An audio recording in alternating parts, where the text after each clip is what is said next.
Notts County Tour. Now, we only usually do a discussion on weekend matches, but we've had to do one today, haven't we, boys? That's honestly an incredible game. We've got me and George that have watched it on stream, and Jordan that was listening to the game while going for a run. Told us he got a little buzz every time a goal went in. But, boys, what do we think of that? I'll let you start, Jordan. Yeah, no, absolutely amazing. Magical, really. You don't think that when that happens, you just think, oh, here we go. Gonna have to struggle for the rest of the match. But to go on and score two more goals, yeah, unbelievable, really. From someone that saw those two goals as well, they weren't just your bog standard goals. They were absolute screamers. Ruben's goal was unreal, like top bins, just beautiful, and then he does the front flip, and it's the front flip was the best part of the game. Yeah, literally, yeah. Yeah, and also Rodriguez, I was saying this in my video, to get it in the centre of the goal, because it's not in a top corner, to get it in centrally, it's got to be one of the cleanest strikes you've got. That ball's fizzing. It's the technique we've been wanting to see from him, and it's consistently over 90 minutes. It was, some performance to be fair. Solid, yeah. I think we've got to talk about Schmeichel Doyle, don't we? He's going to have to. I don't know. What a player! My knees are covered in carpet burns and doing knee slides in my front room. Get a statue outside Meadow Lane now. I watch it now. I honestly, 100%, I fancy Pillin doesn't make the team against Wrexham. I think Doyle starts. You should have seen, mate, that save, right? That save he makes first half, he actually comes out like a goalkeeper. He did well. He spreads himself like Schmeichel does. Yeah. But then there's some unorthodox ones, like when the cross comes in near the end of the game and he goes at it with his feet. It's unbelievable. Yeah. Did you like the penalty though? You're just thinking, it's 1-1 here. Yeah. But Callum as well, when he just hits the post. Did you see that? He's having a bit of an awful season in him, McCallum. Yeah, 3 goals in 17 now. But did you see Doyle gave it in before the penalty? Did you see after the penalty was missed, Doyle still gave himself? He went up to him. He loves giving players a mouthful. And then there was one in the start of the second half where Lacey gets like a bit of a head injury, a bit of a clash of heads, and Doyle runs out to the ref shouting, he's elbowed him in the head. Like, he's a legend.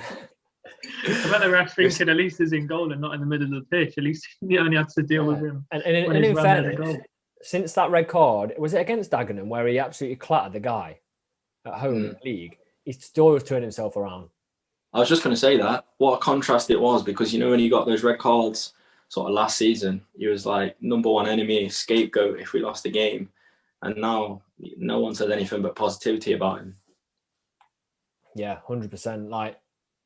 And I want to give a big mention to Reeves as well, because he had to do the job of 2 midfielders in that game. Yeah.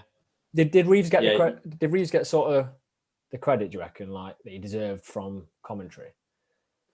Not really. Probably not. No, he didn't. On the radio, it didn't sound like it. I mean, it sounded like he picked up the ball a lot and he was mentioned a lot, but they didn't really say, how well he was doing compared to the others. Obviously, you had Rodriguez. Enzio sounded like he played brilliant as well. And the two up top, Jimmy Knowles and Wotton. But I think Reeves was just the engine. I think he obviously helped us to go on and get those goals and keep the defence right up until the end, basically. Keep it clean sheet. I think everyone on the pitch, though, deserves applauding, because there wasn't one player that had a bit of a sticky game. Like, they all played out their skin, I thought.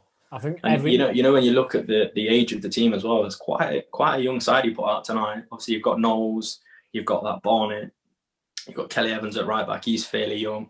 Rodriguez, that's quite. Yeah, the outfield players. Average age of the outfield players is quite young. Yeah, because Doyle was in goal. Yeah. Yeah. But you know what? I was surprised. You wouldn't have seen this, Jordan, but the players actually weren't blowing. They weren't. They could have probably. I'd probably say I'd have been confident in them to go another five odd minutes. Maybe the last couple of minutes there was a loose pass from Barnett at the end, which could have actually led to a 3-2 from a corner. But in general, I think that's, when you've got hunger and desire, you sort of keep going that bit more. Yes, some teams could have just collapsed after the second red card, but it shows a lot of character to just spur yourself on and as a team be solid like throughout the whole game after something like that. A lot of teams would have just kind of turned in on themselves and crumbled really. So it shows a lot of good character and spirit around the team. I think as well, I said it in the instant reaction that I did. I honestly don't think there was one player on that pitch that if asked wouldn't have gone in goal. No. I just feel like that's the sort of team we've got now, and that's the sort of mind frame around the squad. 100%. And you look at Rodriguez, like he came in at the start of the season and he's trying to make a name for himself. He's trying to, progress his career and develop as a player. And he was the first to put the shirt on. Like that just shows the sort of player he is on person. I'm glad he didn't go in goal though. I mean, I think the game might have been a bit different if I bet he is as well. Yeah, I think it was right by Oddly, because Reeves still had Reeves as like that kind of midfielder holding midfielder in a way, and then it still left Rodriguez and Enzio to try and create something. And Rodriguez, he always tries to create loads, and we always say he's always looking for something to create. But sometimes his final ball, but it sounded like his final decision making and final ball was on point tonight. I don't know a misplaced pass from him. I don't. Yeah. And this highlights for me, you can't play Enzio or Rodriguez at the minute until you have to play them both because the space one gives the other.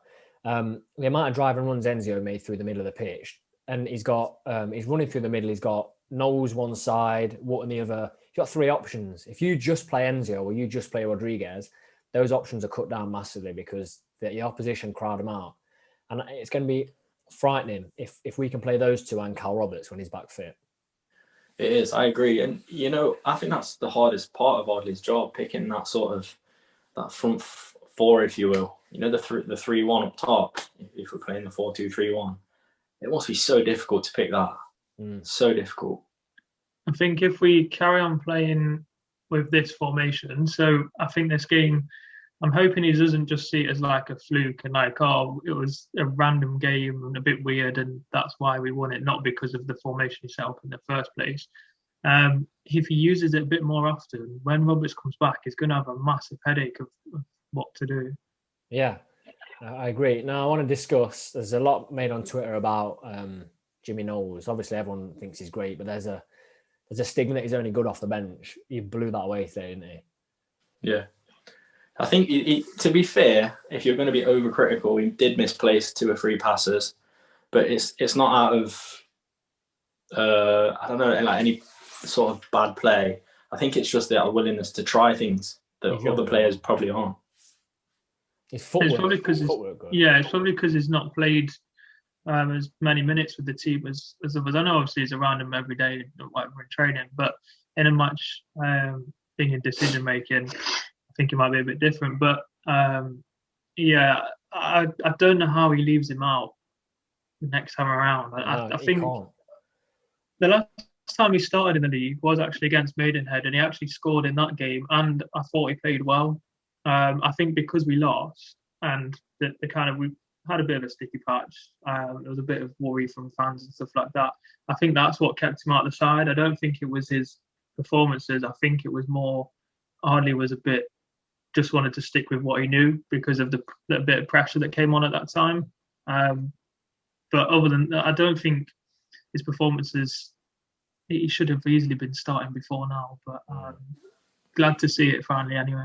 But at the end of the day, Audley's got it right again. He's brought him in at the right time.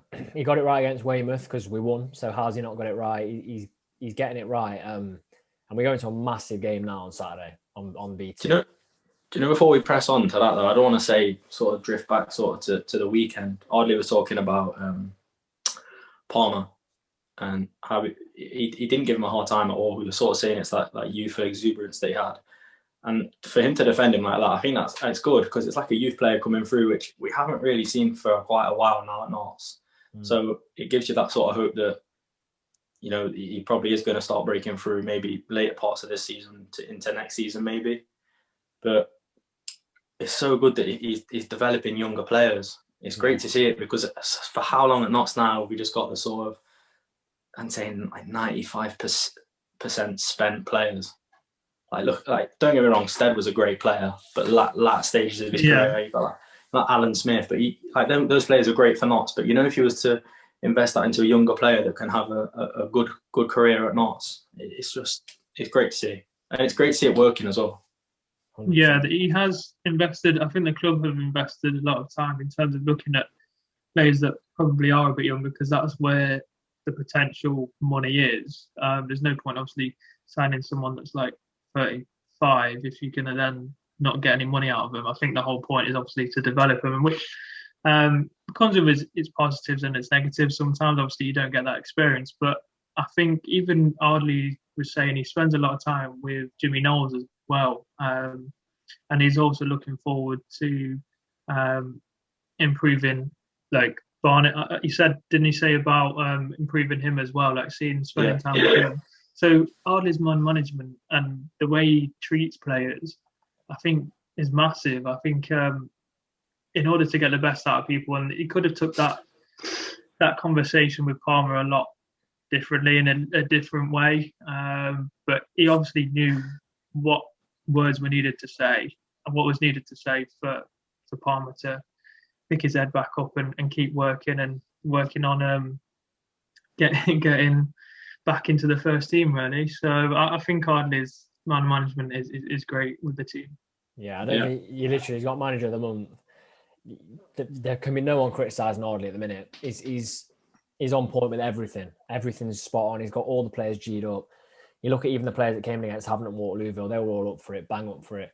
And he's rewarding some of their players, isn't he, now? Which I feel like we didn't really see last time. I feel like maybe if this was last season, Barnett would have been dropped back out for someone else, or I don't think Knowles would have got the start, which we've been crying out for, but I think he's doing well. But yeah, back onto that Wrexham game at the weekend. Huge. If we can get something from there, huge. I think the win over Weymouth looks really quite good. I know Ardley was saying they improved, and I'm sure they won as well, or like they was winning or looked a lot better. They've been so much better. So I think that win actually is bigger than what people think. I know obviously they're down the bottom of the table and they've been awful for the first half, but I do think they'll go on to be a lot more difficult team to win against. So to come away from that game and how we managed that game was also credit to Ardley as well. Yeah, 100%. They've invested a lot as well, Weymouth have. So that's part of the reason why they to beat. That's all the funds they've got from the 5. they got more than they normally get, probably about 5 fans, but they got £500. 500 worth. So yeah, as we've already said, Wrexham at the weekend. We're going to be publicising it, but we're going to be doing the watch along live on the channel. I know it's on BT Sport, so not everyone will have a stream. So if you can't get hold of BT Sport or can't watch it, pop over to the channel. We'll be commentating on it. We'll be answering questions on the live chat. It should be really interesting. It'll just be me and George for that one. But yeah, just a fantastic feeling. Quick one, man of the match, George. Doyle. Warren. Everyone's going to say Doyle, aren't they? I know everyone's going to say Doyle, but I think I'm going to go with Rodriguez. I'm going to go Rodriguez.